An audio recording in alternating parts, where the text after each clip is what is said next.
réveille tout en douceur à l'Aiguillon-sur-Mer. Après avoir traversé tout le marais Poitevin, le chemin nous a naturellement conduits à son extrémité occidentale, là où le lait se jette dans l'océan. Par chance, nous avons rencontré des enfants du pays.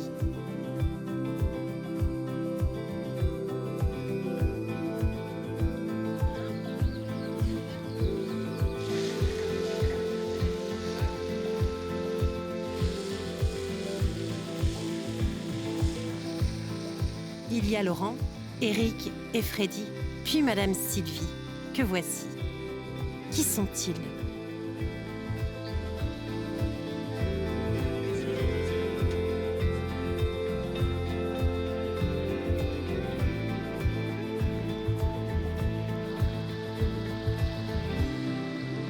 Le coton a disparu, tu vois. Elles sont sorties de dessus. Tu vois comment ça s'est... Et là, des journées comme aujourd'hui, c'est un festival.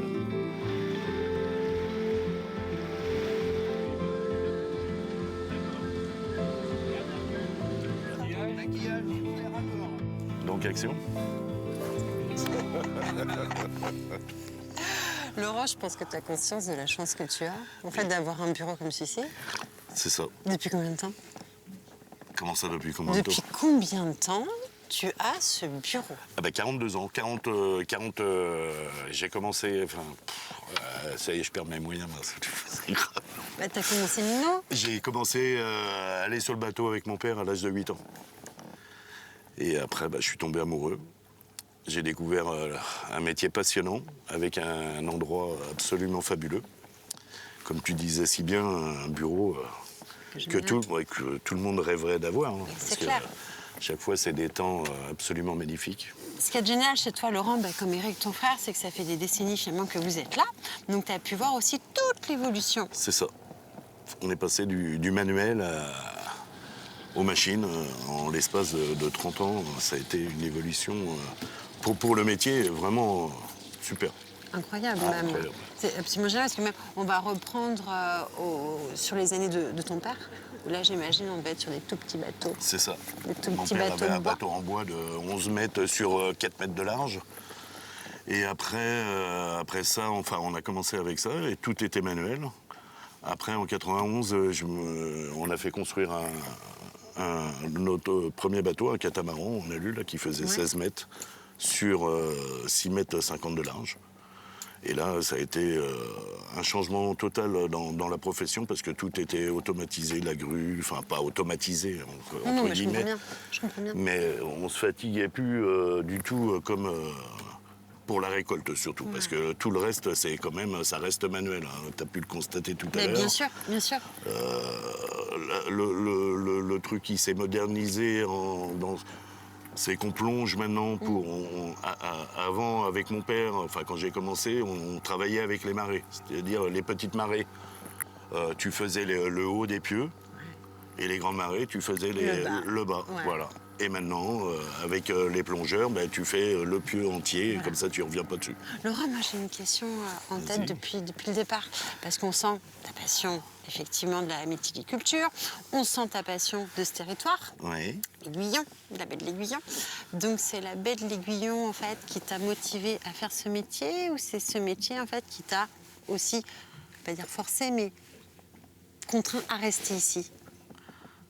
Ce métier m'a passionné. C'est le métier qui t'a permis de rester ici. Oui. Voilà, Oui, c'est vraiment cette passion. Et aujourd'hui, une nouvelle aventure, le Nirvana, c'est ça. sur lequel nous sommes. Qu'est-ce que le Nirvana? Le Nirvana, c'est l'aboutissement de toute ma vie, en fait. Quand j'ai eu l'opportunité de prendre ma retraite il y a 2 ans, ainsi que mon frère, et 55 ans, tu te dis que tu vas pas rester à rien faire. Non, hein. Donc, surtout des gens comme vous, je ne vois pas être actif. Alors je me suis dit que tant qu'à faire quelque chose, autant faire découvrir ce que j'ai fait toute ma vie. Et puis d'en faire profiter des gens comme vous. Bien sûr. Faire connaître, mais aussi sensibiliser. Voilà, c'est ça. Et c'est ce qui est génial aussi pour tes anciens collègues, parce qu'en fait, tu y retournes quasiment tous les jours, en fait, Ouais. avec du monde. On essaye. Ils savent que c'est pas l'un truc qui arrive, c'est le gars qui connaît le métier, qui l'a fait. Tout à fait. qui le Tout à fait. maîtrisent. C'est ça. C'est des collègues. Enfin, la plupart des gars qui sont là, enfin les plus vieux, j'étais à l'école avec eux, à l'école d'apprentissage maritime. Donc on se connaît depuis l'âge de 15 ans, quoi. Ça, c'est génial. Ah bah oui. Est-ce que tu acceptes maintenant, Laurent, de rallumer le moteur et de nous amener dans un petit endroit que tu aimes bien, de cette belle l'Aiguillon? C'est ça, notre bout du monde. Ah bah, qu'est-ce que c'est que le bout du monde? Enfin, moi, je connais pas en tout cas. C'est là-bas? C'est là-bas. Moi, ça me plaît bien. La pointe d'Arcet, Tout au bout? tout au bout. Tu pourrais nous amener là-bas? On y va. On y va alors. Allez Marion. Stéphane?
Et le Nirvana met le cap sur la pointe d'Arcet.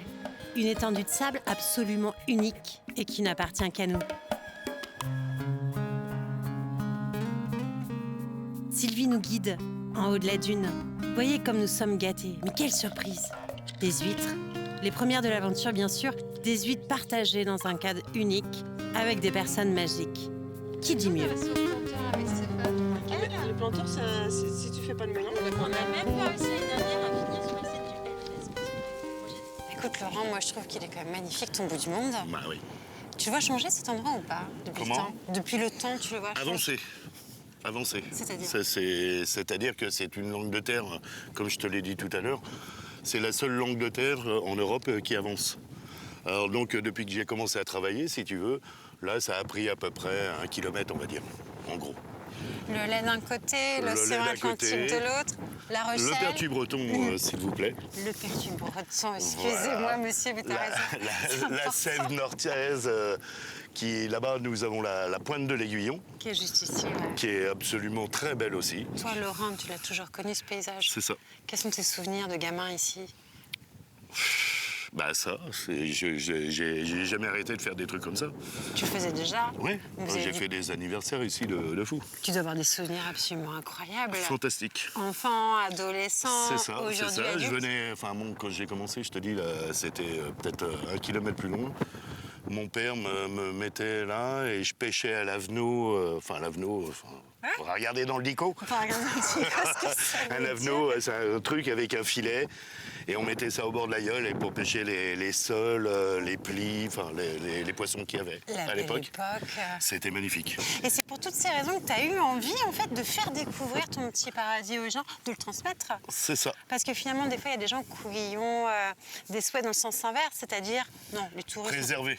Il y en a beaucoup qui voudraient préserver, mais Mais tu préserves. je préserve quand même parce qu'on va se limiter à une vingtaine de personnes, maxi, journalièrement. Ça suffit, tu Oh. vois. Si tu regardes, enfin, il y a de la place. Il y a de la place. pour beaucoup de monde, Clairement, mais il y a de la place. faut pas non plus que ça soit une usine. Tu Non. vois ce que je veux dire? Et puis surtout des C'est gens préservé. auxquels tu as à cœur de faire découvrir des produits locaux. Tout à fait. Les huîtres, le vin blanc. Et les mounicous.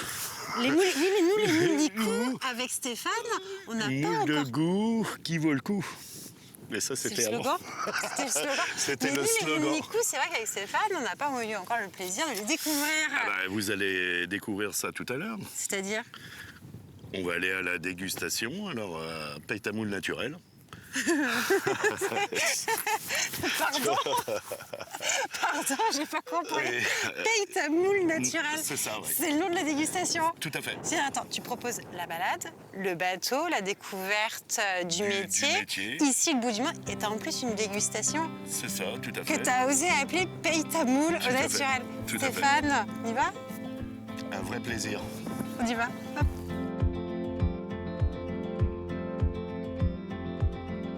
J'adore. Voyez ce sourire malin. Appréciez surtout toute la générosité de Laurent. Ce Laurent qui, après le bateau et les huîtres, nous offre une parenthèse inattendue à Paye ta moule naturel. Vous y croyez?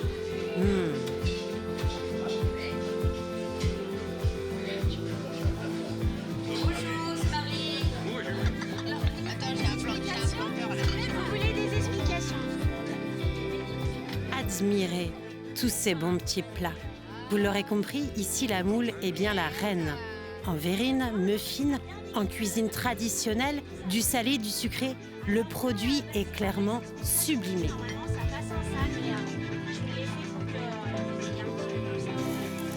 Sylvie, tu es donc l'associée de Laurent sur le Nirvana. Comment as-tu rejoint l'aventure? Comment ça s'est passé? En fait, avec Laurent, on se connaît depuis qu'on est tout minot, parce que nos parents étaient amis. Et après, moi, je suis partie faire mes études à Nantes. D'accord. Donc, je suis partie d'ici. Et je suis restée 30 ans à Nantes, je me suis mariée, j'ai eu mes enfants. Oui, et donc puis, expatriée. Ah oui, vraiment, pendant 30 ans. Revenant occasionnellement à oui, l'Aiguillon bien pour sûr, les vacances. oui, parce que j'ai ma famille. Et puis, bien, il y a 5 ans. 5 ans, oui. Ouais, voilà, un peu plus, 8 ans. J'ai voulu revenir ici, retrouver mes racines, Ouais. ma famille. Besoin et de tout. retour aux sources. Et puis c'est vrai qu'ici, le travail, c'est pas forcément évident à trouver. Donc j'ai travaillé un petit peu sur la faute et au golf. Et puis du coup, Laurent, un jour, ça faisait longtemps qu'il me parlait de ses projets, de bateaux, de Paye ta moule. Ça fait des années. Et donc, il voulait lancer l'aventure du Nirvana. Il me dit, voilà, je vais partir, je vais acheter un bateau. Est-ce que ça te tente? On part ensemble, on s'associe et on bosse ensemble. Alors là, je pense que le Et du projet coup- ne t'a pas surprise. Par contre, peut-être que Alors. cette demande, elle, La demande m'a surprise Voilà. parce que je me disais tout le temps, depuis le temps qu'il en parle, peut-être ça ne verra jamais le jour. Et en fait, si. Et du coup, maintenant, on voit bien le résultat. Donc, on a un beau bateau et on a une belle dégustation. Et puis, on commence à avoir du monde, donc c'est cool. et ce que je trouve génial dans votre histoire, Sylvie, c'est que c'est ensemble que vous avez réalisé tout ça. Et votre amitié est inchangée. Changé. Ça changera jamais, ça. Si ce n'est peut-être Ah oui. qu'encore plus renforcé. Ouais. Non, c'était déjà très fort. C'est déjà très fort. Ouais. Non, ça bouge pas. Sylvie, merci beaucoup. Longue vie au Nirvana. Ouais. En tout cas, nous, on essaiera vraiment de revenir avec Stéphane. Super, avec En tout cas, plaisir. vous envoyer du monde parce que ce sera... Nous, on a vraiment pris beaucoup de plaisir Ouais, avec nous vous aussi. ce matin. Vraiment, c'était top. Et c'était Et vraiment puis, il faisait un extraordinaire. temps extraordinaire. Extraordinaire. Donc, Ouais. c'était génial. On part rejoindre les autres? Ok, ça marche.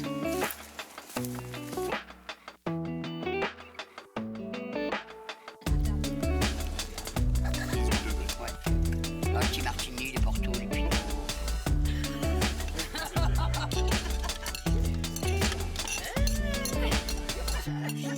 Laurent, là, tu nous as vraiment offert du rêve. Toute la matinée, entre la balade en bateau, le bout du monde, et là, maintenant, paye ta moule.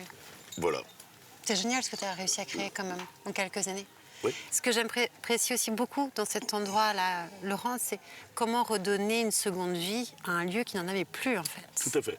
Là, on était sur des bassins à huîtres, c'est ça? Alors, à l'origine, ici, oui, c'était une structure. Ici, c'était Marcel Renaud. Alors, c'était un ostréiculteur du coin. C'était un pionnier ici. Il avait une grosse entreprise. Ouais. Et ça a été son premier établissement. Notamment la barcasse, là, qui est derrière, c'était à lui, tu vois. Je l'ai récupéré, je l'ai remis ici, Ouais. tu vois, en déco. Enfin, je lui ferai un petit carénage quand j'aurai le temps. Et ici, là, en fait, dans ce bassin en béton là, qu'on a, là, l'hiver, il faisait jusqu'à 50, 60 tonnes d'huîtres dans le bassin qu'on a à l'extérieur. Donc après, moi, j'ai acquis, pas acquéri, le truc, et j'ai fait mes bassins de purification Pour tu tes vois, moules. pour mes moules. Ouais. Et du coup, quand je te disais tout à l'heure, j'étais au bureau, je voyais la vue que j'avais, parce que c'est une vue imprenable. Là, on voit pas parce que tu vois, c'est quand même assez préservé. Bien sûr. Et quand tu vois par-dessus, on a une vue absolument magnifique, avec des couchers de soleil magnifiques, parce que tous les soirs, il y en a, enfin, comme tous les jours, hein, mais là, il est encore plus beau parce que c'est affreusement naturel.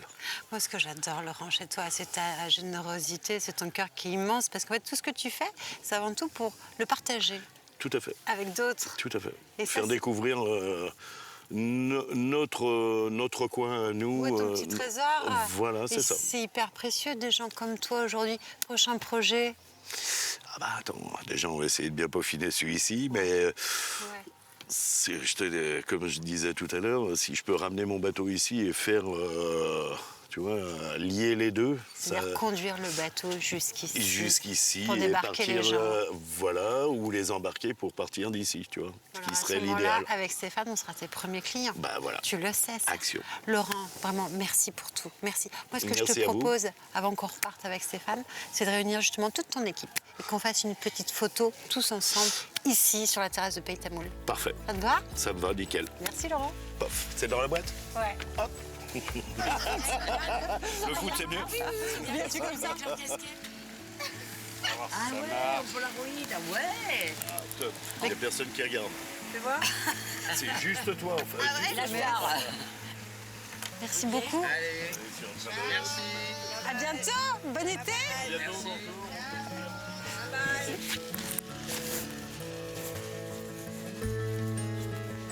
Laurent, Sylvie, toute l'équipe, mille merci pour vos sourires, pour vos mots. Merci pour cet incroyable accueil. Retenez l'adresse, port de l'Aiguillon, bateau le Nirvana et route de la Pointe, dégustation Pays Tamoul. Parti Stéphane, on reprend le chemin de la digue.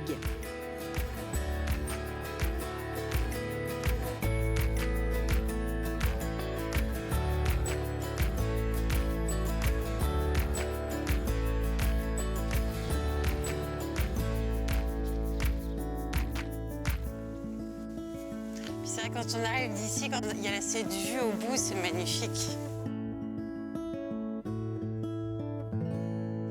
Jean-Marie, le hasard fait toujours bien les choses. Nous marchons vers Saint-Michel-en-Lerme, ce rocher, cette dive, et on vous rencontre. Vous êtes habitant ici depuis combien d'années? Moi, depuis 2004 seulement. Bah, ça fait tout de même 20 ans. C'est ça. Ça c'est fait tout de même 20 ans et je pense qu'on y vit bien puisqu'effectivement on voit ce paysage qui est absolument incroyable. Et vous avez surtout commencé à me raconter une jolie histoire, c'est-à-dire que vous, depuis plusieurs années, vous êtes passionné par l'histoire de Rabelais. Oui, c'est le travail de ma retraite, en quelque sorte. Donc je prends la retraite en 2010, c'est juste après Xintia. Et puis je veux faire un blog sur l'île de la Dive. Ouais. Et là, je tombe sur un colloque à Rome où un universitaire explique que c'est un rapport avec la dive bouteille. Et bon, ça me surprend.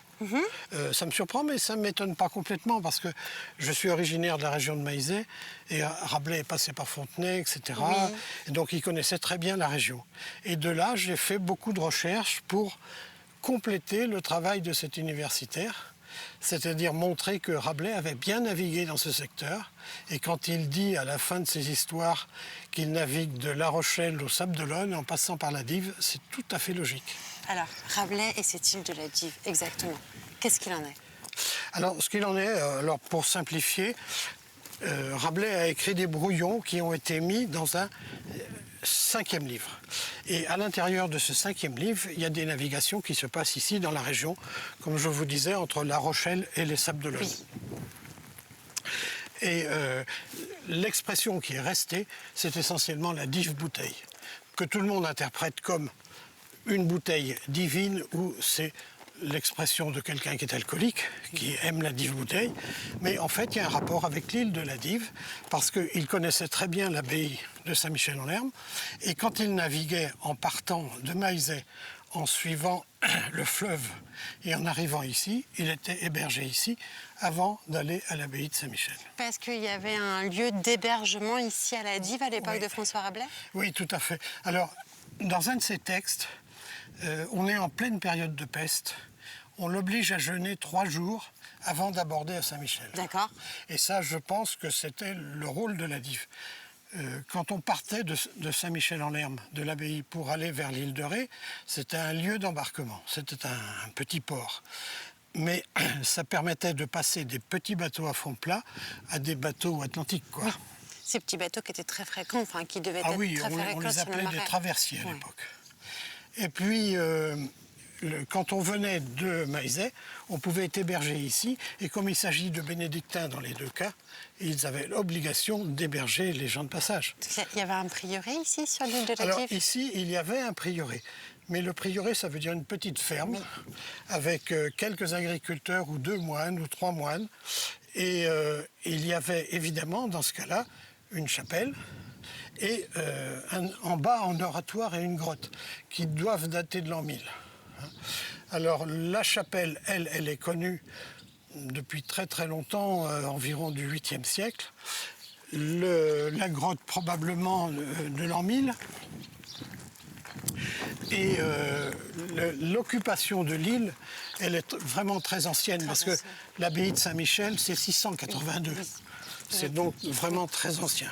Jean-Marie, est-ce que vous pourriez nous présenter quelqu'un qui serait originaire de la Dive ou une personne en tout cas qui a vu cette île évoluer, changer ou bien tout simplement se figer? Quelqu'un qui a toujours connu ce petit endroit. Ah oui, j'en connais une. Vous en très bien. connaissez une? C'est mon épouse. C'est vrai? Oui, Elle oui. est originaire de... Oui, oui, elle connaît bien la Dive. Vous allez l'interroger, vous allez Vous voir ça. croyez qu'elle accepterait de nous rencontrer? Oh, j'espère. On vous suit alors.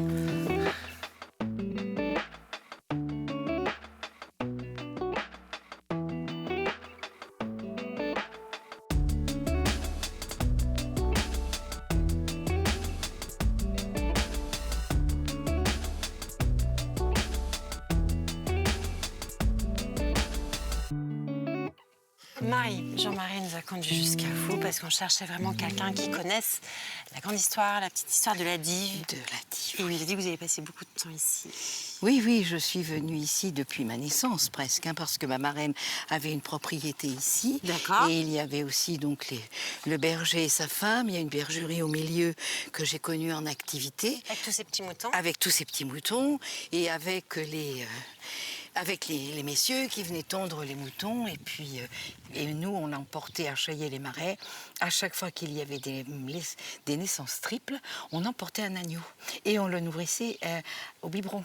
Donc, depuis que je suis toute petite, j'ai toujours vu des moutons sur la Dive. Combien d'habitants sur la Dive? À ce moment-là, on était guère plus nombreux. Je vais dire qu'il y avait une vingtaine d'habitants. Et est-ce que pour vous, Marie, étant petite, vous rêviez de vivre ici? Est-ce que c'était une évidence ou finalement les choses se sont faites Non, progressivement? c'était pas une évidence, mais c'était quand même quelque chose qui nous tenait à cœur parce que, vous savez, comme tous les petits-enfants de Vendée, les grandes marées du mois d'août, c'était sacré pour les Vendéens. Donc, tous les mois d'août, mon père était en congé et on allait à la marée. Alors à chaque fois, il me disait « Oh, ce serait bien si on avait une maison sur la Dive. » Eh oui. Et donc, quand j'ai acheté cette maison en 1978, eh bien, mon premier travail, ça a été de faire un espace pour mes parents, bien entendu. sûr. Voilà. Et alors après, ça a été la maison de famille, mes enfants, mes petites filles, enfin bon, voilà. Et j'imagine la joie de vos parents. Ah ben oui. Quand ils sont Oui, oui. arrivés Si je ici. suis contente de leur avoir fait un beau cadeau, c'est celui-là quand Ouais. même. Hein. Oui, Une voilà. fierté, je pense. Oui. Même. Hormis le pont de l'île de Ré qu'on voit en face, sinon est-ce que vous l'avez vu changer ce paysage? Oui, je l'ai vu changer Vous l'avez parce vu que changer. quand j'étais petite, il n'y avait que des petits champs avec des haies de tamaris tout autour, quelquefois des petits fossés, et donc les moutons allaient paître sur les digues qui étaient partout, et je l'ai vu changer en 1991. Au moment du moment. Finalement, le paysage autour a plus changé que l'île de la Dive L'île en tant que telle. n'a pas changé parce qu'en fin de compte, elle est protégée. Exactement. Il est interdit de construire sur l'île, donc nous ne pouvons construire que sur les fondations existantes. D'accord. Voilà. D'accord. Alors, on peut réparer, on peut construire, mais on a quand même des contraintes. On ne peut pas faire tout à fait n'importe quoi. Et puis heureusement. On a encore l'endroit où il y avait l'école. Alors on a des photos des petits-enfants de la Dive, là, les gens qui habitaient en bas, qui sont allés à l'école encore. Il y avait une école à la Dive. Il y avait une école à la Dive, et alors il y avait 5 ou 6 élèves. Voilà, 5 ou 6 élèves. Et des enfants qui venaient, alors quand il y en avait plus, ils venaient de la Pointe. Il y avait une grosse ferme à la Pointe avec une très très grande famille.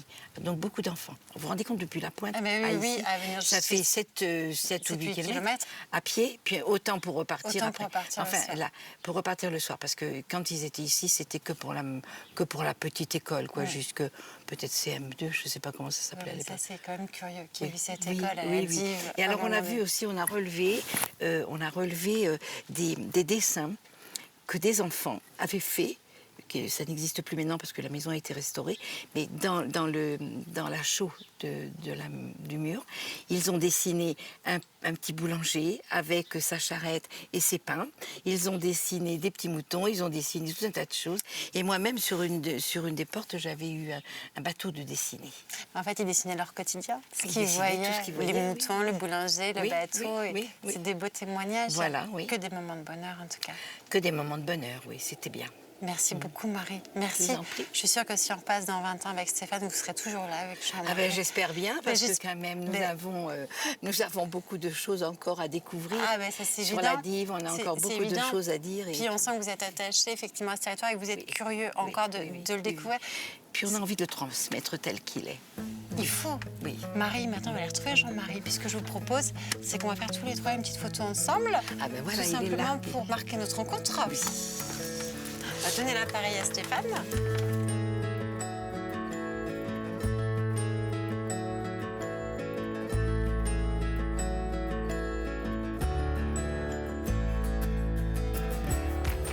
À bientôt, à bientôt. Merci pour votre gentillesse Mais et non. votre sourire. Bah, c'est nous qui vous remercions. Au revoir. Marie, Jean-Marie, ne changez rien. Continuez, gardez toujours cette envie de transmettre l'histoire de la Dive. Merci. On y va, Stéphane. Direction les terres.